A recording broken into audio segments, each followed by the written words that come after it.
Hello, everyone, and welcome to today's Safety and Health webcast, Insights and Technology to Prevent Heat-Related Injuries while Maximizing Productivity. What's missing from your worker safety toolbox? Sponsored by Kenzen. My name is Barry Botino, and I'm an associate editor at Safety and Health magazine. I'll be moderating today's event. First, we'd like to thank you all for joining us, and on behalf of the National Safety Council, whose employees are currently working away from the office, we hope that you, your loved ones, and your colleagues are remaining safe and healthy during the COVID-19 pandemic. We'll start the presentation in a couple of minutes, but first I have a few housekeeping items to share with everyone. As a disclaimer, the views of today's speakers and organization are their own and do not necessarily reflect those of the National Safety Council or Safety and Health magazine. Any mention of a commercial enterprise, product, or publication does not mean that the council or the magazine endorses those items. After today's presentation, we will conduct a question and answer session with our speakers. To ask a question today, just click on that Q&A button at the bottom of your screen, type in your question, and press the send button. Please feel free to ask your question at any time at all during the presentation. You do not have to wait for the Q&A to begin. We'll try to answer as many questions as possible today, but we might not get to every question. The good news is that any unanswered questions will be forwarded along to today's speakers. After this presentation, you'll be asked to complete a brief evaluation survey, but I'll tell you a little bit more about that later. This webcast will be archived, so you can access it after today's live event. To view this webcast and all of our past webcasts, please go to safetyandhealthmagazine.com/events, or you'll also receive a link in our post-event email. With that, let's introduce our speakers.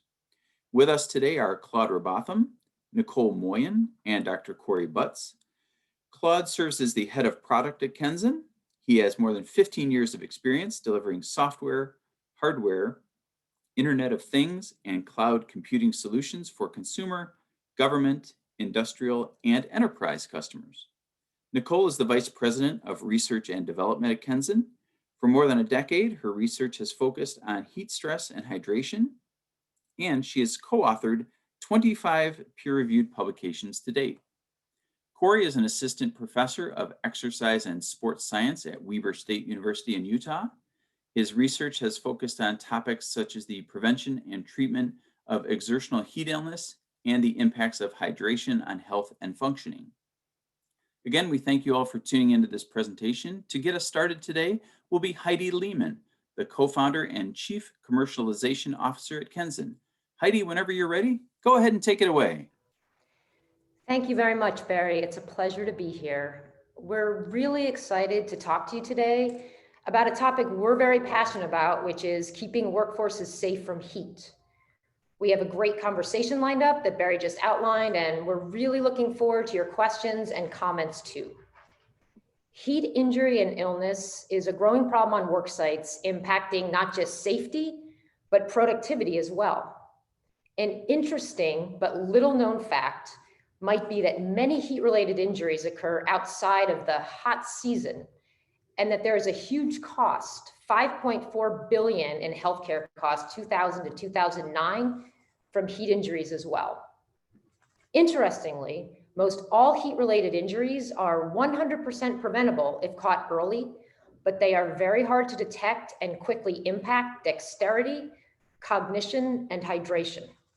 So our goal today is to make sure your heat safety toolbox has just the right tools within it. These include understanding acclimatization, work rest schedules, clothing, hydration, emergency cooling, and preventative technology. And that's what Kenzen is all about. So a quick intro to Kenzen. We are building the premier physiological monitoring platform to keep workforces safe from heat, exertion, and fatigue on the job while keeping them productive. The front end of this platform is a biometric device worn on the arm that samples a worker's physiology every 5 seconds and collects about 1.3 million data points per worker per day, and then sends alerts if a worker is in danger.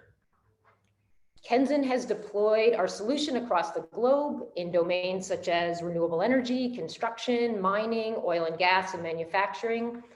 And we actually got our start in sports with investment from both NFL and San Francisco 49ers. So some of the analogies we talk about today will come from the world of sports and that experience. There's actually a very tight correlation between athletes and, as we call workforces, industrial athletes. So with that, I'm going to pass the baton to Nicole Moyen, our VP of R&D. Nicole, take it away. Thanks, Heidi. Hi, everyone. I'm excited to talk to you today about tips and tricks you can add to your toolbox to protect your workers and maximize safety. I'll be pulling in some examples from some of our deployments that are likely relatable to many of you at the job site. The first tool we're going to start off with is heat acclimatization. Heat acclimatization is one of the most important things that you can do to improve your workers' heat tolerance. And in our deployments, when we've talked to different EHS managers, they often tell us that most of the heat-related injuries and illnesses occur when the seasons change, or when a heat wave suddenly rolls through, or when new workers start on the job. Additionally, none of these workplaces have reported to us that they have a heat acclimatization process or program in place. And I really like this quote from OSHA because it highlights the fact that a lot of the heat-related deaths are a result of work sites not having a heat acclimatization program in place, and this was the most commonly missing element. And so we have these, we have Dr. Corey Butts on the call today, and I'm excited to have him talk to you about heat acclimatization and how you might implement this into your workplace. So Corey, can you start us off by telling us what is heat acclimatization and how might the worker or the managers implement this at their work site? Yeah, thank you, Nicole. Since I'm an exercise physiologist, I like to make a lot of connections between athletic populations and the industrial athletic population that Heidi mentioned earlier. So heat acclimatization protocols are commonly used in sports settings to improve safety and performance with athletes. And if we take a team sport setting, such as American football, this aligns really well with the first part of training camp, since it takes about 2 to 3 weeks to really adapt to the heat. So we can use the repeated exposure during those practices to our advantage in the acclimatization process. And through some exciting data, we've actually seen that implementing guidelines associated with heat acclimatization has resulted in a 55% reduction in exertional heat illness rates in secondary school athletics. And in my experience working with athletes, we really see them respond well to this acclimatization process, and they really start to feel the results early on. And this aligns with the research that shows that it generally takes about 4 to 7 days to start to see partial adaptations. Now, if we take this same model from team sports and apply it to our industrial athletes, we can really treat the first 2 to 3 weeks of working in the heat like a training camp, where we use gradual integration of load to maximize adaptations that will overall improve the safety and performance of our industrial athletic population. And some of the benefits that we're really going to try to achieve here are improved ability to regulate body temperature. So anything that will affect this, such as increased plasma volume, blood volume, increased sweating, blood flow to the skin, and really any other physiological mechanism that helps regulate body temperature, because the result of this will be a lower core temperature overall, a lower heart rate, and hopefully overall lower heat strain. And we also see some perceptual benefits and improvements with this as well. So people will actually feel better working in the heat, which will also be a big factor. Okay, great. So it'll take 2 to 3 weeks, and we can start to see these changes as early as 4 to 7 days. And so how would the manager implement this on a day-to-day basis? What does this actually look like? Yeah, that's a great question. The question is, how do we really achieve heat acclimatization? So research shows that about 60 to 90 minutes per day in the heat will cause these adaptations. There was some interesting early research that showed that 100 minutes one time was also effective per day. But what's interesting is they also showed that if they did 2 bouts of 100 minutes in the same day, that they didn't actually cause any additional adaptations. So the more is not necessarily better in this situation. And we really want to use a gradual integration of load. And so, for example, if we go back to our preseason football example, this really means that the first couple days would be something lighter, so just wearing a helmet. And then days 3 to 5 of practice will be wearing a helmet and shoulder pads. And then day 6, we would have full contact with full gear on. And this translates really well to the NIOSH guidelines, which follow a very similar recommendation where they have no more than 20% on day 1 with no more than 20% increase for each day thereafter. It is important to note, though, that not everyone is going to adapt at the same pace and in the same fashion. And so something, for example, like sex is a great example that the limited research we have on females shows that they may actually require slightly longer time to show adaptations, or maybe even a little bit more of a heat load. And then other factors such as diet or the type of exposure can also impact this. So for example, sweat responses will be different for those conducting adaptation or adapting to hot and dry environments compared to hot and humid environments. And so this really highlights that we should use the same stress that they're going to be placed under or going to be working in order to adapt. And then also it highlights that people who start a new position, even if they've been working in the heat in a former position, should really go through the acclimatization process to make sure that they've regularly been exposed to the appropriate heat stress that they're going to be working in the future. Great, that's really great information. So it's a highly individual process, and the managers should make sure that the workers are acclimatizing to the environment that they'll be generally working in on a day-to-day basis. And we want to increase the workload incrementally. So once this person has heat acclimatized, is this a permanent change or can it go away? What does the research tell us about the loss of heat acclimatization? Yeah, that's another great question and a good consideration here. So if someone isn't being regularly exposed to the heat anymore, they will lose those adaptations. And the rate of loss for the adaptations for heart rate and core temperature are about 2.5% per day. So this means that many of the adaptations will be noticeably reduced within just a couple of weeks or maybe longer, depending on the individual. So the good news is that if we only take 2 weeks to a month off, we can reacclimate relatively quickly. So for example, someone would be able to reacclimate in somewhere between 2 and 4 days, maybe, with just 2 weeks off.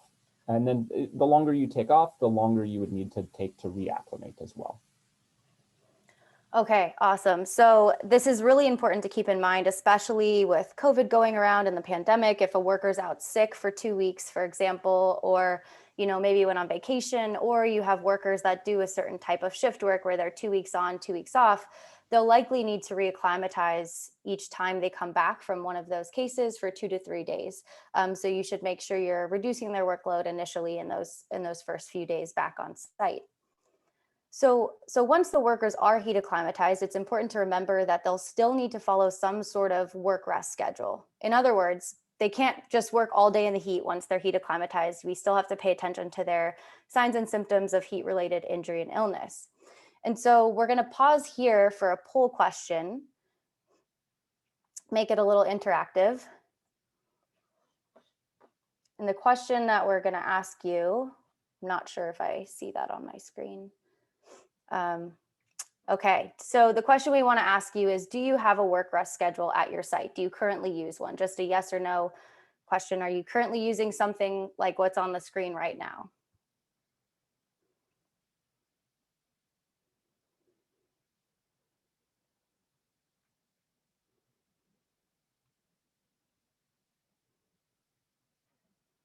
Okay, so why don't we close that out? All right, so it looks like a fair amount of you do use one, 39%, but 61% are not using one at the work site. So this is great. We're excited to talk to you about this today. So work rest schedules can come in all various shapes and sizes and account for different factors. So these are two examples here. One is off of wet bulb globe temperature, which accounts for temperature of the environmental temperature, the humidity, and then also what we call black globe temperature. So if you look at this handheld device here, this is a black bulb here attached, and it measures the radiative heat from the sun. And so wet bulb globe temperature just takes all three of these variables into account and will give you a work rest schedule. So for example, this one says 45 minutes of work for 15 minutes of rest each hour, and 15 minutes of rest each hour. And then this one, for example, also accounts for the workload that your workers are doing, light, moderate, or heavy work. Some work rest schedules can account for clothing as well. So the important thing to keep in mind when you select one of these work rest schedules is still that the majority of them have been developed based on research studies in young, healthy men, which precludes a lot of other populations like women or older individuals. And so, Corey, can you talk to us about how to, once you select a work rest schedule, maybe modify that based on the different populations at your work site? Yeah, it's a great question. And so when we think about choosing work rest schedules, as you just mentioned, Nicole, utilizing things like wet bulb globe temperature and metabolic heat load or work intensity are really commonly used. And for wet bulb globe temperature, there's really great handheld units that are available that allow us to assess this on site specifically and identify some of the heat load. And then work intensity is really going to be important to consider because this determines how much heat the person is actually producing during that exercise. So for example, a low metabolic rate would be something like maybe some light hand and arm work or slow walking, whereas a high metabolic rate would be things like sledgehammer work or digging or fast walking. And so it's important to note, as you mentioned, that these guidelines are written more so for a broad population, and so we really need to consider the individual as we identify appropriate work rest intervals, because we may need to adjust for individual responses and some of these individual limitations. So for example, clothing will make a big impact on the ability to lose heat due to the microclimate that it creates underneath the clothes. And if we use American football as an example again, more rest would be needed for a football practice where athletes are wearing full pads compared to if they're just wearing a helmet or just wearing a helmet and shoulder pads. And this also applies, as you mentioned, to different fitness statuses, acclimatization statuses, body size, chronic health conditions, medications, sex. All of these can play an important role and impact the individual responses that they're having to that given heat stress. And then another thing such as aging also makes a big impact. So as we age, our ability to regulate body temperature is diminished due to heat loss mechanisms that are also going to be diminished. And we also have a reduced thirst response, so we don't have the same drive to drink as we age. And then finally, it's important that those rest breaks are mandated. Even if the person doesn't feel like they need it or they feel fine and think that they can continue working. Because while a lot of people may be able to self-pace effectively, there's a lot of factors that can alter the way that people self-pace. And if there's other motivations, such as productivity incentives and things like that, pacing really becomes a very ineffective way to regulate their core body temperature. And so as a result of that, they'll place themselves at increased risk of heat illness or experience substantial heat strain.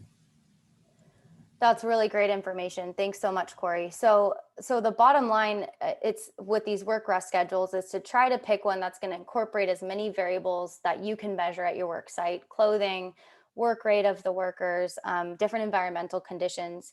But then once you pick that work rest schedule, make sure that you're still paying attention to your workers' signs and symptoms of heat injury and illness, but also really encourage your workers to pay attention to their own signs and symptoms and take a break maybe earlier than the predetermined rest if they need to.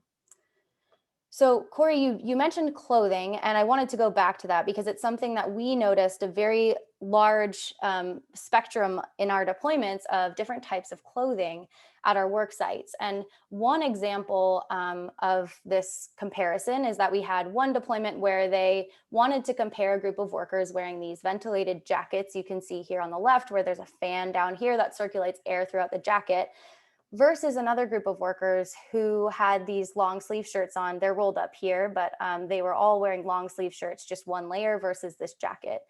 And what we actually found out from monitoring them throughout over a 2-week period is we found that the group wearing the jackets actually felt better. They had a lower skin temperature, but they had a much higher core body temperature than the group just wearing the long sleeve shirts. And this leads into other sorts of, phase change vests, where there's ice vests that, try to keep workers cool, or these disposable cooling shirts that might be used at the site as well.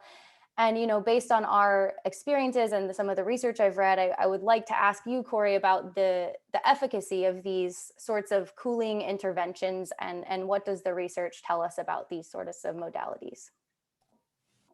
It's a great question. So a big consideration with these devices is based on their ability to remove heat from the body rather than just cool the skin to trap heat in. While cooling the skin provides some perceptual relief, it may actually also cause that person to work at a higher intensity, which would then lead to increased core temperatures, particularly if that device does not pull heat away from the body very effectively. And we've seen this in different exercise events, such as like a running event, where the person did some type of pre-cooling or cooling during the actual race. And as a result, they felt better, and then they ran at a faster pace. And because the modality they used wasn't actually pulling extra heat away from the body, they finished with a higher core temperature. And another factor to be considered here is if there are cooling packs, for example, that may be inserted into a vest. These would likely need to be exchanged regularly, or if they do need to be exchanged regularly, this can provide quite a barrier for workers if they aren't able to swap these out. And so now the cooling power of that pack may be gone, and instead they're now just carrying around additional weight that doesn't actually help cool their body down. Now, there are some devices and cooling techniques that have been shown to work for keeping workers and athletes cooler during exercise in the heat. And I've actually done a little bit of research with this myself. And so I've tested a phase change cooling device that can, as it converted from a liquid or a solid to a liquid, it pulled heat away from the body. And while wearing the device during work in the heat, it actually reduced physiological strain, which was made up of core temperature and heart rate. And so it was effective during exercise, but when we measured it and how well it worked just after exercise, it actually didn't make that much of a difference. And so therefore, my overall recommendation is to make sure that these devices are critically evaluated and ensure that they've been tested externally and appropriately so they have validation for use at a work site.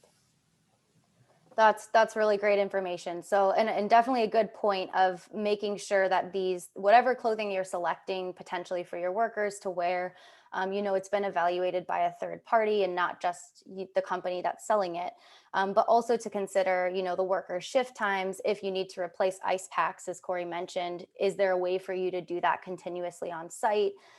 Maybe it works for a short shift kind of work. Maybe someone who's working for 15 minutes, resting for 45, this could be helpful. But if someone's doing continuous work in the heat throughout the day, it might not be as, helpful in reducing body heat.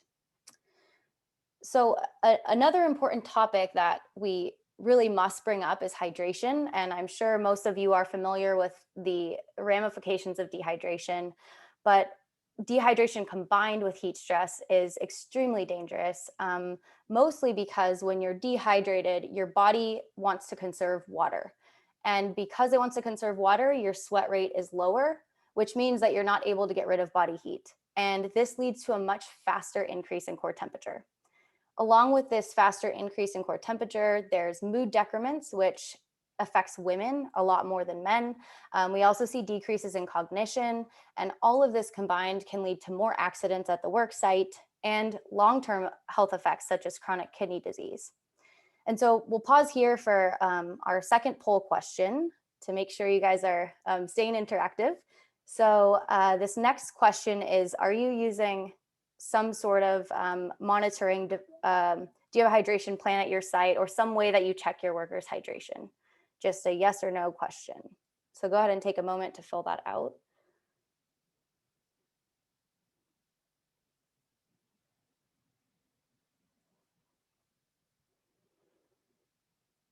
Okay, and we'll go ahead and see the results. All right, so it's a 50-50 split. So it looks like some people have a hydration plan at the site or they're monitoring their workers' hydration in some way, and 50% do not. So a lot of the sites, this is in line with a lot of the different deployments we've had and managers we've talked to. So some Managers have implemented urine color charts around the work site where workers in the restrooms, for example, would just say what their urine color is and have to report that. Of course, the worker can make up whatever color they want, so that's a little bit difficult. You might be at a work site where workers can't see their urine color because they're urinating in a porta potty, for example, where it's really dark. Um, Recent research has shown that you can actually count how many times you urinate per day. So if it's more than 7 times a day, the person is hydrated in general. And if it's less than 7 times a day, they're dehydrated. This might sound complicated, but generally this is somebody going to the restroom once every 2 hours. So if you see your workers going to the restroom less frequently than every 2 hours, it might be a sign that they need to drink more fluids. But one of the biggest questions we often get asked is how much fluids people should actually be drinking. And so I want to ask Corey this question because he is an expert in hydration. And so Corey, how much fluids should people actually be drinking? Yeah, thank you. In my experience working with athletes, they generally do a pretty good job replacing fluids during exercise, about 2/3 of their sweat losses, but they will often report to practices somewhat underhydrated or ill-prepared. And so this really points and highlights that hydration should be individualized. And unfortunately, I don't have one value that I can give you that says you should drink this much and then you'll be, that's all you need. Because of my exercise physiology background, I generally follow the recommendations from the National Athletic Trainers Association, which recommend to drink based on sweat losses during activity. And if we generally can determine this by a change in body mass. And so these sweat losses can be quite variable, ranging anywhere from 0.5 liter to over 2.5 liters per hour. Which is why an individualized hydration approach is really necessary and needed, with the goal here to be or prevent a greater than 2% change in body weight, or 2% loss in body weight more specifically, because 2% loss in body mass is considered a 2% dehydration. And after that is where we really start to see a lot of those detriments and decrements that Nicole mentioned earlier. And so from a performance perspective, we could try to maintain this without also over drinking, because if we drink based on sweat losses, this can help us to prevent over consuming fluids, where if we overconsume something such as plain water, this can actually place the individual at risk for something like hyponatremia, which can be fatal if done over a long period of time. And so it's important to also maintain a well-balanced diet while drinking. So this helps us to remember that we not only lose water in sweat, but we also lose electrolytes such as salt. And so we need to use a well-balanced diet to support replacing some of those sodium losses as well. Great. So hydration must be individualized, and the best way to do this is to get the person's sweat rate. And we can follow up more about that later if anyone has questions on maybe how to do that. And then I think another huge question that people often have is, what should people be drinking? Should it be sports drinks, or is plain water fine? And then also, does caffeine actually dehydrate you? Yeah, these are all common questions that I also regularly get asked. So the biggest thing is to make fluids available for individuals so that they have access to this, so when they need to drink that they can. In general, for activity less than 1 hour, so shorter durations, if I'm using an exercise example, this would be something like a 5K run. If you have a well-balanced diet, plain water is sufficient and you really don't need any additives. However, as soon as we start to go into longer duration activities or exercises, anything longer than an hour, such as a marathon run, would benefit from carbohydrates and electrolytes, such as a sports drink. And those will all help to improve and replace some of those things that are lost in sweat, but it should be noted that that doesn't completely replace all the electrolytes you're losing in your sweat. So making sure we're eating and having a well-balanced diet throughout this process is necessary as well. And then finally, you touched on caffeine, which is something I also get asked regularly as a caffeine or a coffee drinker myself. This is something I'm really interested in. So caffeine, in general, if we stay within the 3 milligrams per kilogram body mass range, doesn't really seem to have impacts on hydration for most individuals. And so 2/3, this is about 2 to 3 cups of coffee maybe for the average sized worker. So like a 165, 70-pound worker would be about 2 cups of coffee. And so that really doesn't seem to make much of a difference or have much of an impact on hydration status. Anything more than that, and you might actually start to impact that. So it's just important to note that excessive consumption can have an impact, but you know, a morning cup of coffee will probably not have much of an impact on their overall hydration. Awesome. That's great to know. I think most people here would be happy to know they can drink their coffee and not get dehydrated. But in general, it sounds like keeping, you know, fluids available, making sure they're a cool temperature, that they're palatable, and then having those electrolyte drinks potentially for, you know, workers who are working longer shifts throughout the day can be really helpful in keeping your workforce hydrated. So now that we've talked about, you know, the most important ways to reduce heat-related injuries and illness at the work site, so we talked to you about how to implement a heat acclimatization program, considerations for work rest schedules, how different clothing or modalities might impact your workers, and how to help them stay hydrated. Even if we do all of these things, your workers might still end up with a heat injury or, worst case, with exertional heat stroke. And if that does happen, we wanted to discuss with you the best tool to use in case of emergency, which is a cold water immersion or an ice bath, simply put.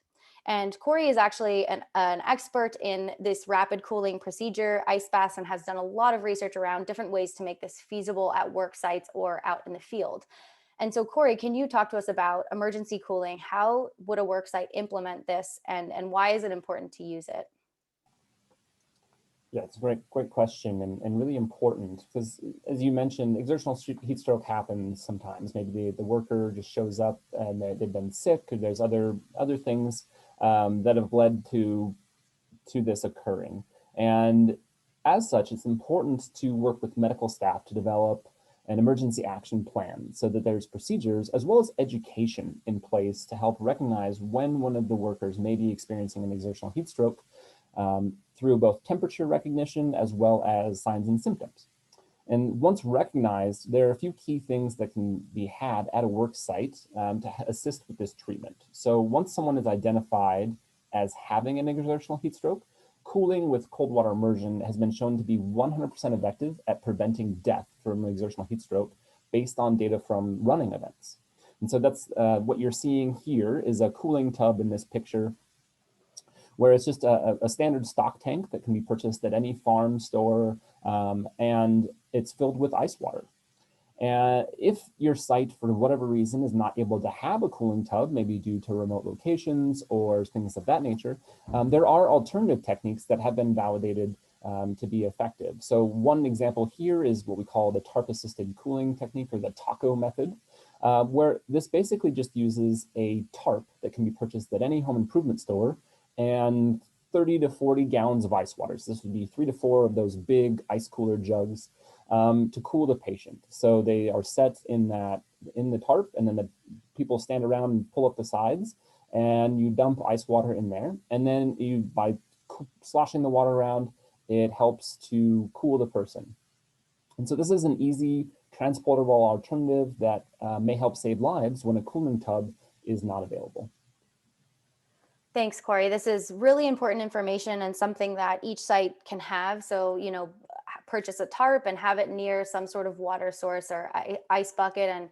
And if somebody is presenting signs and symptoms of, you know, exertional heat stroke, huge behavioral changes, then it would be important to rapidly cool them while you call EMT or the medical services.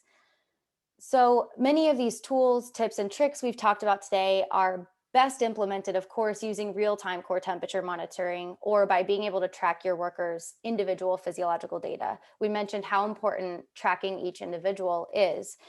However, measuring core temperature accurately can be pretty invasive or expensive. So in this previous picture, you see this is a rectal probe hanging out here, which is not conducive to working at a site typically, or there's gastrointestinal pills that are prohibitively cost expensive, $50 a pop. So we're going to pause for our last poll question. And we want to know if you are currently, using any sort of monitoring devices for your workers at your sites. So once this question pops up, we'll have you answer it real quick.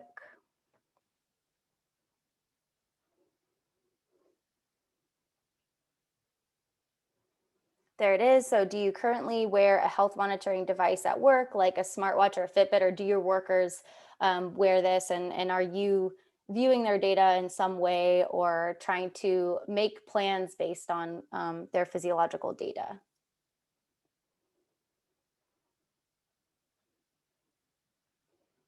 All right, so we can look at the results from that. Okay, so most of you are not wearing, 84% said no, that they're not currently monitoring individual data. And so this is a great point. And I think that, so as a scientist myself who has been studying heat stress and hydration for the last 10 years, this is what really excited me about taking a position at Kenzen, was the ability to monitor workers non-invasively and to give managers like yourselves a better way to protect your workforce and maximize their performance. So we discussed each of these areas on the left today, poor acclimatization, poor hydration, clothing, crazy environmental conditions, high heat, humidity, and how each of these things independently, but also when combined, can lead to heat injuries and illnesses at your site. And so I was really excited about trying to take what we've been doing research in the lab on and implement that into a real-time solution. And so we're really taking a scientific approach to developing, each of these programs and areas out to help managers like yourselves better protect your workforce. So I'm going to turn it over to Claude, our head of product now, to walk you through the Kenzen solution. Yeah, thank you, Nicole. So fortunately, device companies like Kenzen are leveraging their research and technology to develop solutions to help protect workers against the heat stress related injuries that Nicole and Corey mentioned here today. These last few slides, I just wanted to briefly discuss the solution Kenzen has developed. So on this slide, the Kenzen wearable device is shown on the far left. It's a small device, 2.5 by 2 inches, and attaches directly to the worker's upper arm. The device has sensors that measure and analyze millions of data points, including body temperature, heart rate, humidity, motion, and environmental conditions. The device connects to a mobile application via Bluetooth. So this provides workers with real-time information, such as stop work alerts based on their physiology data, their exertion level, their clothing, and even environmental conditions. The device will vibrate on the upper arm in order to notify the worker if they should stop working, just in case they can't access their phone while they're working. The device is cloud connected, so this allows supervisors and health and safety managers to remotely monitor their workers with a web-based dashboard. And this dashboard provides additional information as well as recommendations to help keep their workers safe.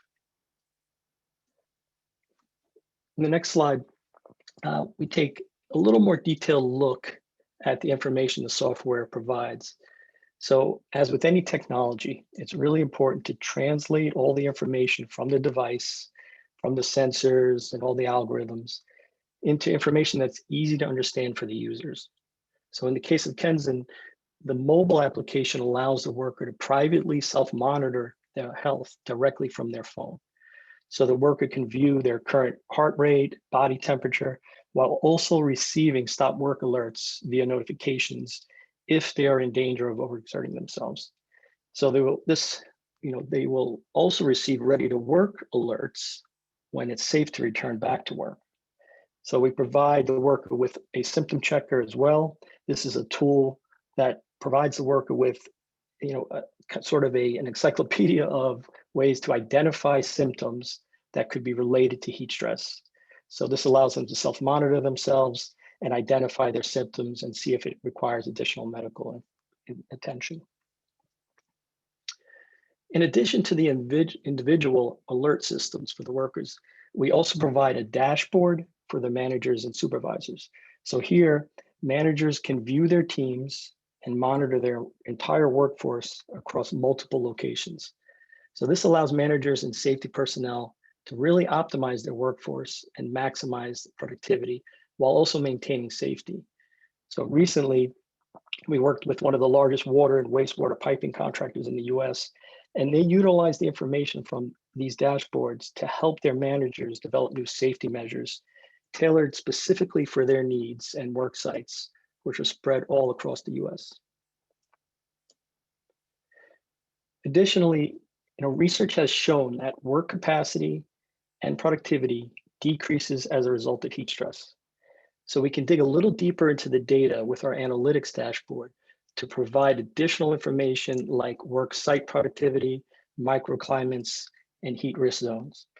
Here, supervisors and safety managers can break down each data point to identify things like high risk locations, stop alert trends, and work rest recommendations for their workers. So this is a great tool to help managers keep workers safe, but it also provides an opportunity for them to improve processes and become a safer and more efficient work site. A good example is recently our devices were deployed for a confined space project where site managers utilized this information from our dashboard to optimize the team members for each shift throughout the day and plan their work rest schedules based on the information we provided. And lastly, as with any technology, data privacy is critical, especially when it involves personal biometric data. So that's why Kenzen limits the visibility of the worker's personal data to only the worker. So supervisors and managers can only see information that is required to help protect and prevent worksite injuries. And we welcome you to view our complete worker privacy commitment on our website at kenzen.com. And with that, I think we'd like to thank everyone for joining us today, and I'll hand it over to Heidi for some closing comments. I think the only closing comment I have is to thank the NSC very much for the opportunity to speak with you today. We very much look forward to answering any questions you have here. I know Nicole, Corey, Claude, and I would love to provide more detail around any aspect of heat-related injuries. And I'd also invite you, if you'd like more information about the Kenzen platform, just either of these links below, info@kenzen.com, sales@kenzen.com, and we're happy to provide an overview.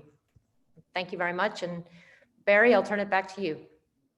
Thank you, Heidi, and appreciate you and Claude, Nicole, and Corey for sharing your insight and your expertise with us today. Just a reminder for our audience members, if you would like to ask a question today, click on that Q&A button at the bottom of your screen and type in your question and press the send button. And before we want to start the Q&A, I want to let everyone know about an evaluation survey we're asking you to complete. The survey will open in a different screen after this webinar. Your input is really important to us because it will help us to improve our future webcasts. And with that, let's go ahead and get to some questions from our audience. Our first question today, probably directed toward Corey and Nicole. Our audience member asked, does acclimatization only relate to new employees? For example, if someone is working at a facility year-round for multiple years, is that person already acclimating by just going through the seasons of the year? Corey, do you want to take that one? Absolutely. Yeah, that's a really good question. So we kind of touched on this a little bit, where it really has to do a lot with changes within this. They kind of touched on that within the seasons. So as we shift from the exposure to the heat throughout the year, it's important to make sure that we're acclimatizing as new heat loads are being, I guess, exposed. We're being exposed to new heat loads. So for example, if a heat wave is coming, having a heat alert set up at your work site would be really beneficial, because then we can start to prepare for that specifically and adjust work rest ratios and those types of things. So heat acclimatization is something that you can maintain if you're being regularly exposed to the heat. But if regular exposure to the heat is not occurring, then we will need to reacclimate throughout the different seasons and kind of take those different building points as well. Great, thank you, Corey. And COVID-19 is something that's on everyone's mind right now, all workers and all managers. And one of our audience members asks if there are any recommendations for workers who have to wear a mask in the heat due to COVID. Yeah, I can take this one. So You know, we lose the majority of heat from our body through sweating. So there's a very, very small amount. Unlike dogs who pant to lose body heat, we lose a very small amount through respiration or breathing. So masks shouldn't interfere too much with, you know, losing body heat or maintaining a normal core body temperature. The biggest thing is going to be finding clothing that is allowing, you know, the sweat to evaporate. So if the sweat is dripping off of your body, then it's not cooling you down. It's actually just wasteful water loss. And so the most important thing, the masks should be minor in terms of heat loss. The biggest thing is going to find clothing that will allow your workers to get rid of body heat or that sweat to evaporate off of their skin. All right, thank you, Nicole. Our next question, Claude, I'll direct this one at you. When we're talking about a device, can you speak a little bit to workers who are in a remote environment, maybe without Wi-Fi, and how they would go about using a wearable device? Yeah, absolutely. So there's two options for remote sites like that. So the device actually stores all the data on board and it connects to the phone via Bluetooth. And it only sends the data, the final data, to the cloud when a Wi-Fi or cellular connection is available. So all the alerts are real time between the device and the phone. So as long as you have your phone connected to the device, you will receive the alerts, the work rest alerts. Um, Additionally, you can also have a Bluetooth hub system, which has much greater distance, and that can be located on site and sort of tandem until you can get to a location that has a Wi-Fi or network connection. Great, thank you, Claude. Appreciate that. And our next question is also regarding acclimatization.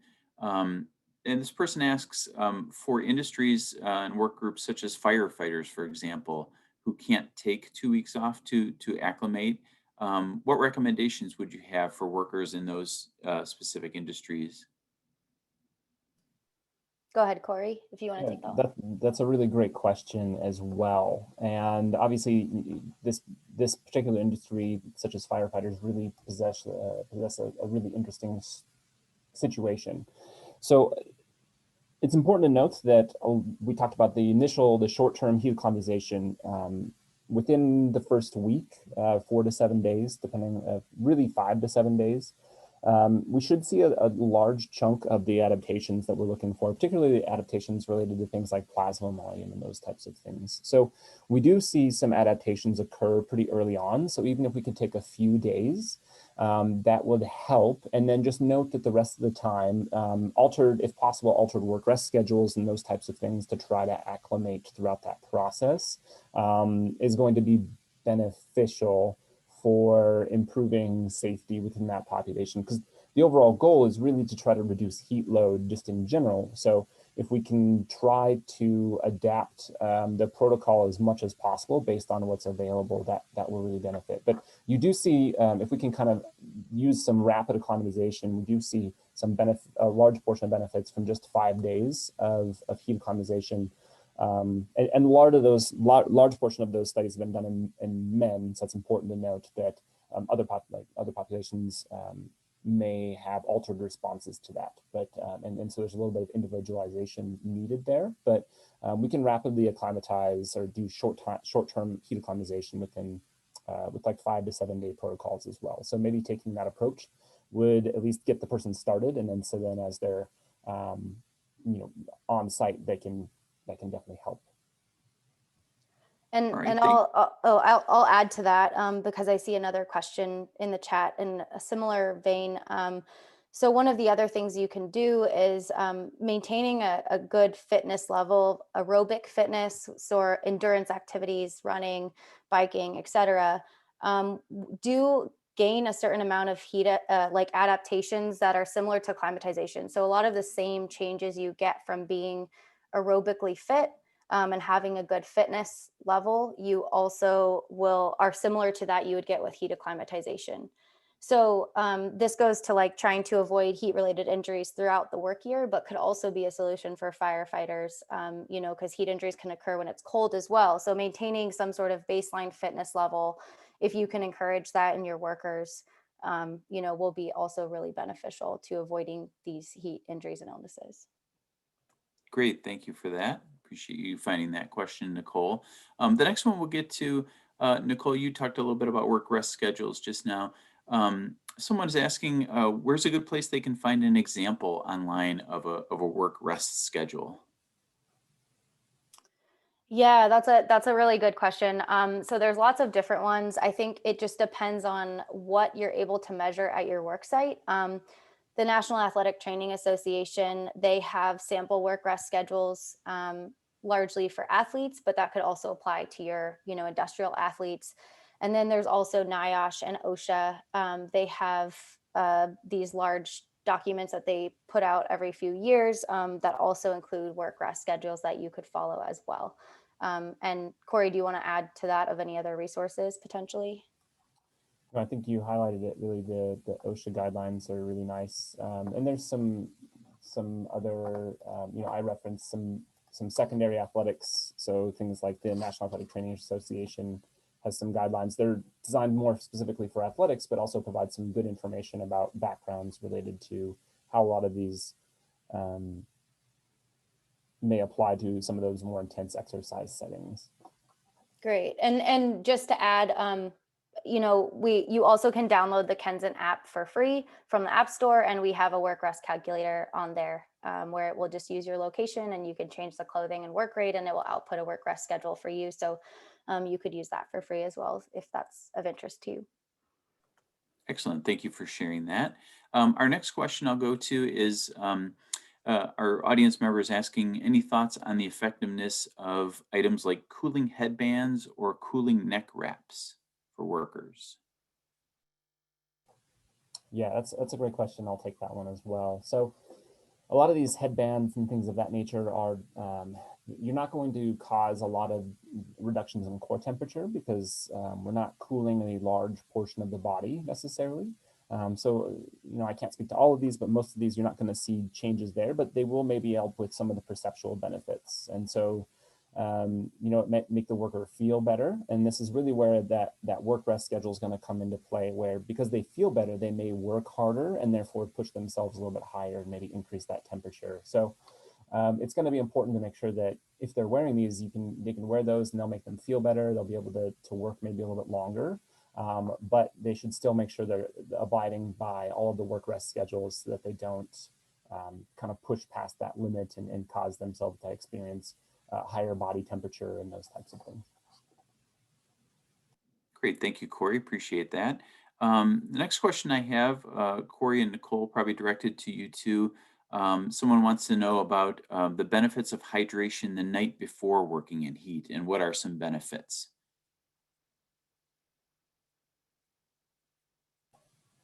Yeah, I can take that one as well. So any type of preparation we can do, leading in and kind of thinking about hydration, not from just when we show up to the work site, but also preparing as well. So we still want to maintain and try not to over consume fluids, but consuming, fluids and identifying following appropriate practices the day before and the night before are really going to benefit, because then you'll start off hydrated. Whereas, as I said, in my experience, I've worked with a lot of athletes testing in different scenarios. And one thing that's common that I've seen is half to 2/3 of the athletes that I've worked with show up to practice or maybe even games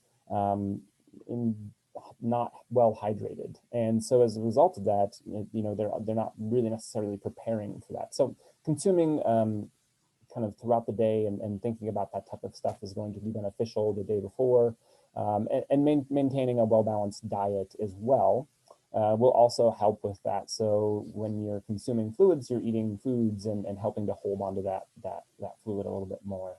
And then, as Nicole mentioned, paying attention to things like how often you're going to the bathroom or your urine color, and, trying to aim for that light lemonade kind of color is going to benefit and help to identify hydration. Excellent. Thank you, Corey. Nicole, I'd like to direct this next question at you. One of our audience members wants to know if you could kind of compare using regular thermometers versus core temperature measurements. Yeah, this is a really great question, and I think you know, a large misconception, especially with COVID and these spot temperature checks. So those are largely ineffective, and especially at high core body temperatures, there's been a fair amount of research now using just regular oral thermometers, also the kind under the, you know, armpit, the infrared, the ear. Those have all been compared to ground truth core temperatures. By ground truth, we mean rectal probe, esophageal probe, or these gastrointestinal pills, which are the most accurate core temperature measurements. And so when we look at the research showing the comparison of these devices, these oral thermometers or these one-time temperature checks, during exercise or when someone's really hot, they tend to underestimate temperature by about 0.5 degree Celsius, which is over 1 degree Fahrenheit. And this can become really problematic, as you might imagine, where somebody, you know, is getting to a really high core temperature and you do this spot temperature check, and you know, you think that they're fine because these devices underestimate their temperature, when really it would be an emergency situation, for example.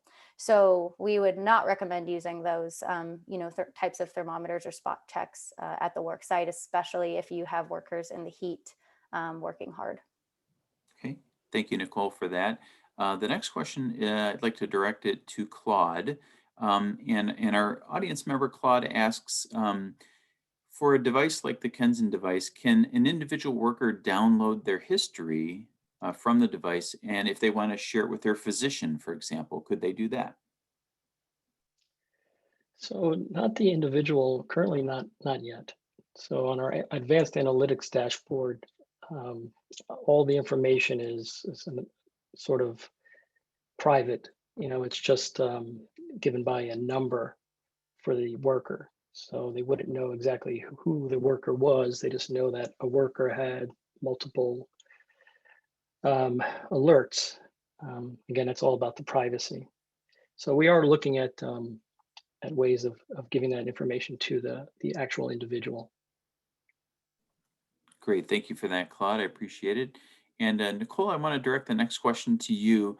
And someone asks, do workers need to reclimatize themselves after a weekend off of work, for example, or a short-term period off of work? Yeah, that's a great question, and the answer is no. Generally, you'll be fine.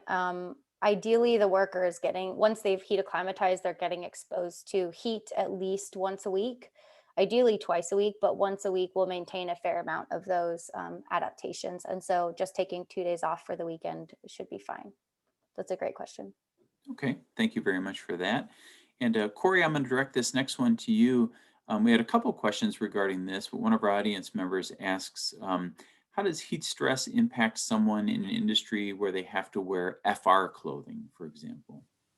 Yeah, FR clothing is, so it's interesting, that study that I was talking about with where we tested phase change cooling was actually done with an FR, while wearing FR clothing specifically. And anytime we have any type of clothing whatsoever on, it's going to start to impact our ability to regulate temperature. And so in particular, FR clothing might be a little bit thicker and some of these things. And so you can really start to increase temperature of the person, and they're going to experience a lot more heat stress if they're wearing clothing specifically compared to if they weren't, or they were wearing less clothing. And so the more clothing, it really starts to impede, specifically if it's long sleeves or maybe like a, you know, that one-piece suit or something. It's really going to start to impede their ability to evaporate sweat and utilize any type of way to move air across the skin and help lose that heat. So it should be expected that they'll have a much higher heat strain, and as a result, increase core temperature, increase heart rate, all of those things while wearing that gear, or that type of clothing, compared to if they were wearing less clothing. Great, thank you for that. And it looks like we have time for one more question today, and I'll direct this, Claude, at you. One of our audience members wants to know, how easy is it to switch the monitor between employees, between shifts? Yeah, so the devices are attached with an adjustable strap, and that strap is actually removable. It's Velcro.